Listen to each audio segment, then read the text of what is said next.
almost best category, and the place we're going to start is with an improvement on those kettlebell swings. We're talking about the pull through.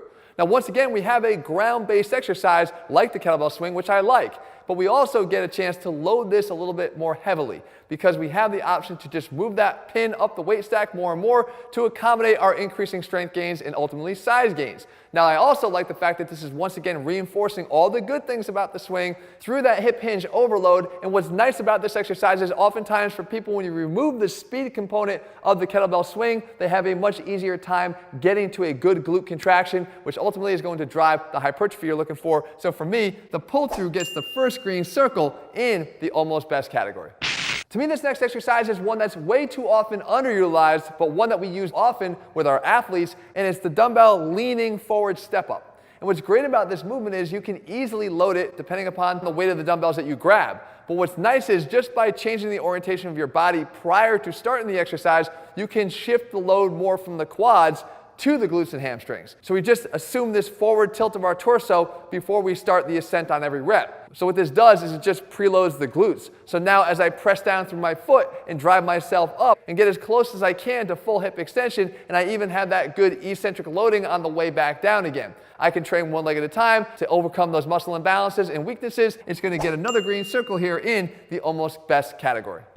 And so I mentioned before that the glutes and hamstrings prefer to work together. If we had an exercise that allowed us to overload and resist knee flexion and also hip extension, then we would have a great exercise. Well, this pair of exercises actually allows you to do just that, and regardless of whether you have access to the equipment, you're going to have an option to do it. And we're talking about either the glute ham raise or the slick floor bridge curl. And what you can see here is, again, that coordinated effort between the glutes and hamstrings. On the glute ham raise, you get that initial contraction from the glutes to stabilize the pelvis and assist in the driving of the whole body up into this knee flex position.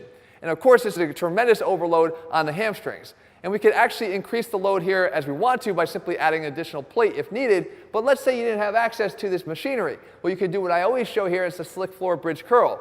And this is a bodyweight variation, and it's a lot harder than it looks. You're basically doing the same thing here. You're starting with a glute bridge through good hip extension, maintaining that throughout, and then actively and dynamically using your hamstrings to curl your legs in and back out. A good eccentric overload here too. The key, as always, is to keep your glutes really, really high while you're moving your feet back and forth. And even here, if you want an additional overload, try to do this one leg at a time. It is not easy. Either way, you're getting that holy grail, that good combination of the activation of both those muscle groups together, and therefore it gets that big green circle in our almost best category. And so as we've done here a few times on this list already, we've made the improvements. And now we're going to make that ultimate improvement when it comes to the RDL. So instead of the single leg variations, we can now move towards the classic barbell RDL, and with good reason. Because if you're pretty confident that you don't have any of those underlying left to right imbalances, then this is going to give you the best chance to overload the exercise and create the most growth in both the hamstrings and the glutes. And again, with a lot more stability since you're not in any single leg balance situation. An additional plus for the exercise is it's a good accessory movement to help you if you struggle at all with that end range of a deadlift. It just has a lot of utility here, and it's one of the best exercises you can do for the posterior chain. It has to be on this list, and it has to be somewhere at the very top. It belongs in the almost best category.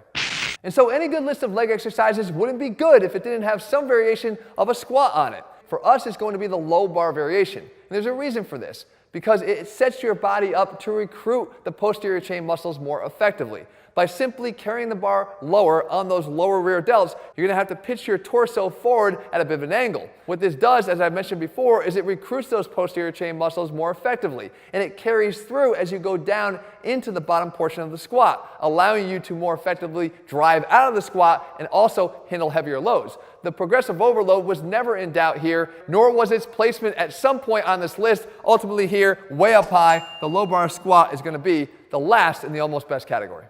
And so some of you might be thinking, but what about some of the other exercises that Jeff has shown in the past that have been very, very helpful? Well, I would consider those corrective exercises, either done for neuromuscular activation or to overcome a glute medius weakness or some sort of hip imbalance. They wouldn't necessarily find a home on this list when we're talking about hypertrophy and growth. However, stay tuned, that one's coming.